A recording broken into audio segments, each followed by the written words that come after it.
Hey there, you guys. It is Friday, December 1st, 2023, and what we like to do here every single Friday is gather up some of the most interesting news topics that happen within the gaming industry that happened in this week.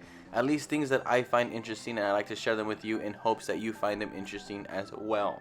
Things like updates to Dragon Dogma 2, updates to Level 5, and all the games that they're working on, as well as tons of more stuff, all in this video. Stick around, like the video. If you guys like the video, please consider subscribing, as that does help us out tons. Without wasting any more time, let's get into the very first news topic. And the first thing I want to talk about is Mother 3, or the franchise we know here in America as Earthbound. So, for those of you guys who may not know, Mother 3 has never officially left Japan. So, it's never really been like translated to English before, and a lot of people, a lot of fans have been begging and pleading Nintendo to get on this, release Mother 3 locally in other places outside of Japan, and it just never really happened. Well, a documentary on Mother 3 has the director, the lead designer of Earthbound Mother 3, pretty much putting the onus on Nintendo, saying that he would love for Earthbound 3, Mother 3 to be released outside of Japan and localized for other, markets. Saying that Nintendo was approached with an offer of a localization that was already made, but that they refused the offer, saying that it is more complicated than that. The director was saying how he does hope Nintendo one day reconsiders and does localize this game that a lot of people hold so highly. I've never played Mother 3. I did play Earthbound, and I did like that game. And yeah, I think Mother 3 being localized would be a really cool move for Nintendo to do. Unfortunately, it doesn't seem like they have any interest in the Earthbound IP, and Mother 3 specifically is a no-no for Nintendo, as they do touch on some pretty heavy subject matters that I don't think Nintendo wants associated with, a modern Nintendo. They're just going to stick with their Pikmins and Zeldas and Mario. It's the tried and true, and it's working for them. I don't think they see a reason to go out to Mother 3.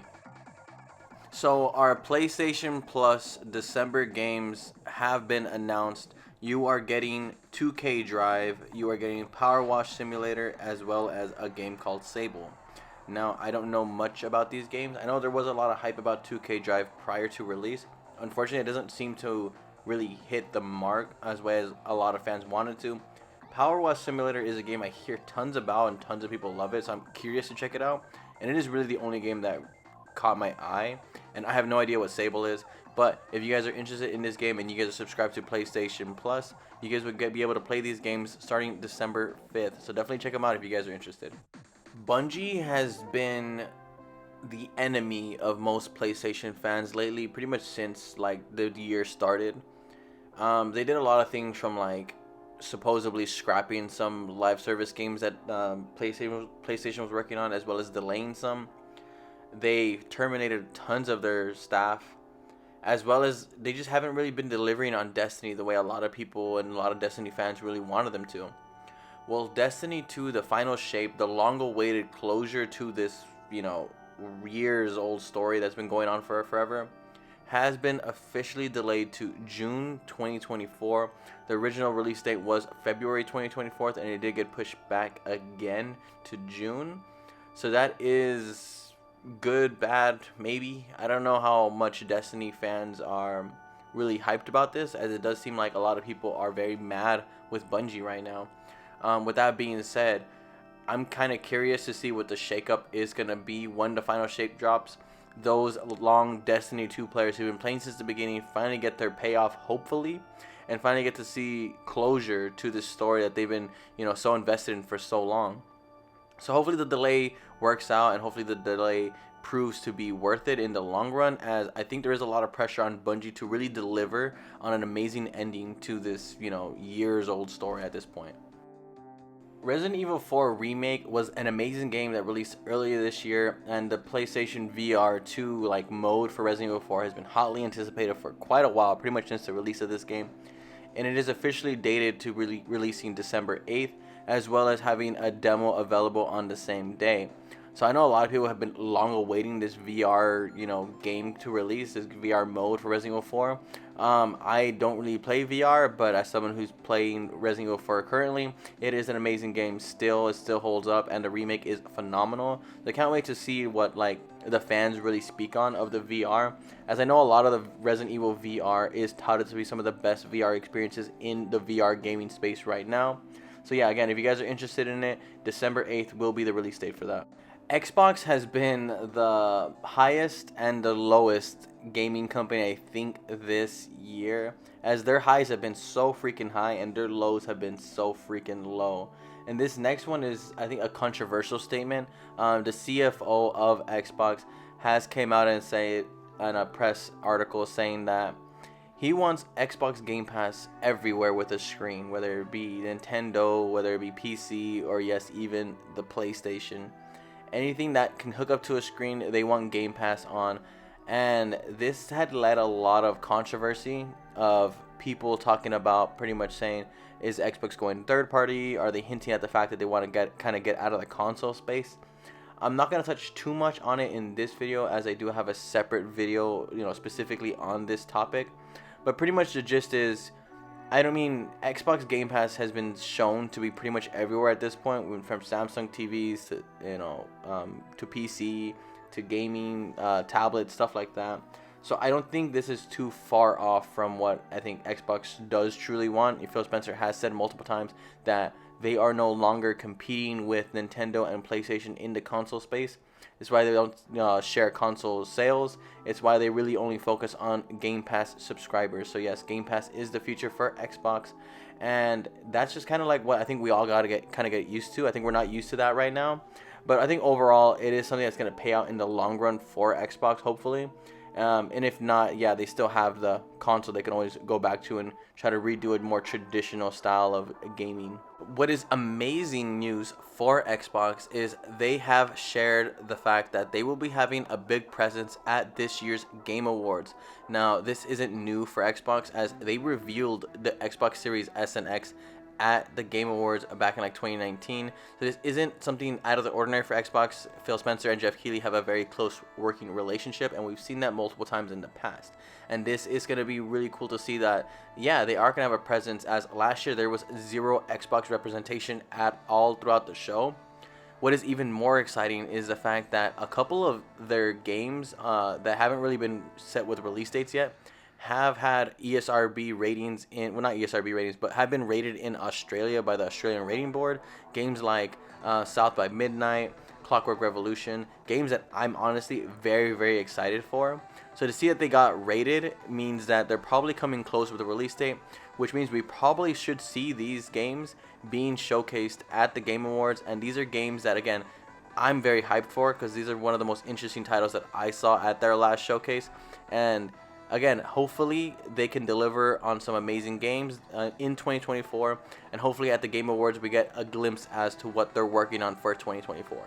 Xbox Game Pass has been touted as the best deal in gaming for a very, very long time, and this year is definitely proof of that, with amazing games like Lies of P, Atomic Heart, Wild Heart, stuff like that coming day and date to Game Pass. Now you have awesome titles like Remnant 2 and Remnant 1 coming to Game Pass as of yesterday. And these are amazing games. I currently picked up Remnant 2 this year, and I'm absolutely loving this game. It is phenomenal. It is very difficult.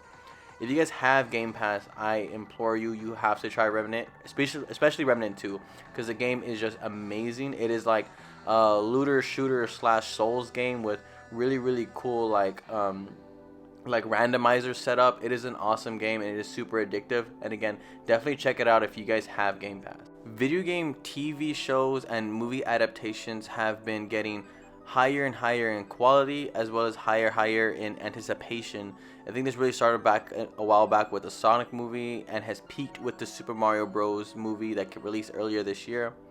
Now, there's been a Fallout TV show in the works for quite a while. It will be coming to Amazon Prime, and it looks phenomenal. Screenshots have showcased some of the amazing set pieces, some of the amazing characters, and some of the amazing ways that this show looks to pay homage to Fallout, a historic franchise, and that I think tons of fans are going to be able to enjoy the show of, as well as non-gamers, as I think that Fallout is a really interesting story that can really intrigue a lot of people, and I can't wait to see when this show finally wraps and how it ends up. Capcom has been firing on all kinds of cylinders that we haven't seen Capcom fire in a really long time, and it is amazing to see Street Fighters, Resident Evil, Monster Hunter, all these tentpole titles really hit new strides in this new modern Capcom. Now, Dragon's Dogma 2 looks to follow suit in this long lineage, long running, series of Capcom amazing games coming out.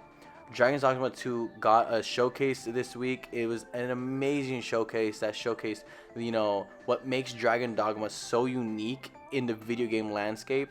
Again, I've never played a Dragon's Dogma game, but Dragon's Dogma 2 is probably one of my most anticipated games of 2024, as it did finally get its release date March 22nd. This was leaked prior, so a lot of us really knew about it already, but it is nice to see Capcom finally come out there and say the official release date, as well as the price for the game. And I think a lot of people are kind of shook. I don't know why, but it looks like Capcom is finally doing $70 games. And again, I think people are taken back by this, but it does make sense. If you guys see the showcase, if you guys see the things that Dragon Dogma 2 is accomplishing, it looks amazing, from the physics to the ability to, personalize your characters and the way you choose to combat specific opponents, as well as the scaling of some of these enemies. It looks amazing. It looks freaking fantastic, and I cannot wait for this game to come out and for people to understand how amazing this game at least looks. With all that being said, they do have to deliver, and I do think that Capcom has proven time and time again with things like the Resident Evil, Street Fighters, and Monster Hunter series that they know what they're doing with games right now, and Dragon's Dogma looks to follow suit.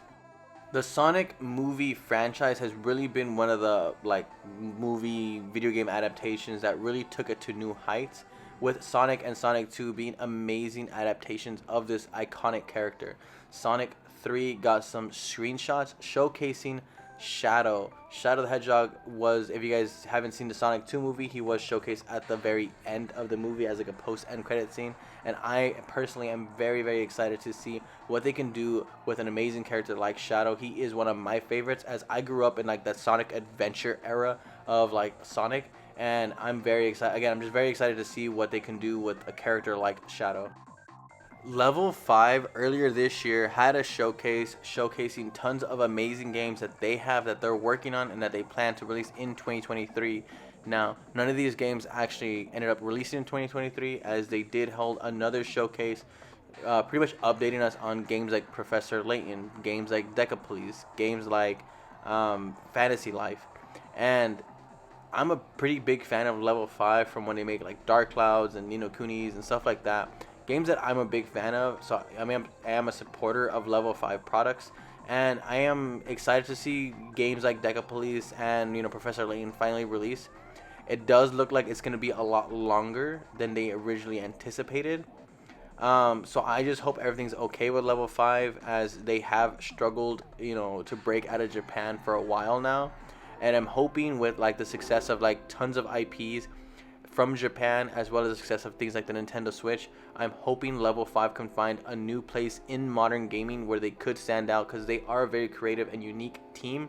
I just hope they aren't getting too ambitious and working on too many projects at once, and kind of just really dial it back and focus in, heads down, and focus in on the products that they're releasing, so they can come out really, really strong in 2024 and beyond. Anyways, you guys, that is the final news topic for this video. Do me a favor, you guys, let me know down below if you guys were interested in any of these topics, or anything here caught your eye. With all that being said, I'll see you guys on the next video. Remember to enjoy your weekend, play some games, and have some fun.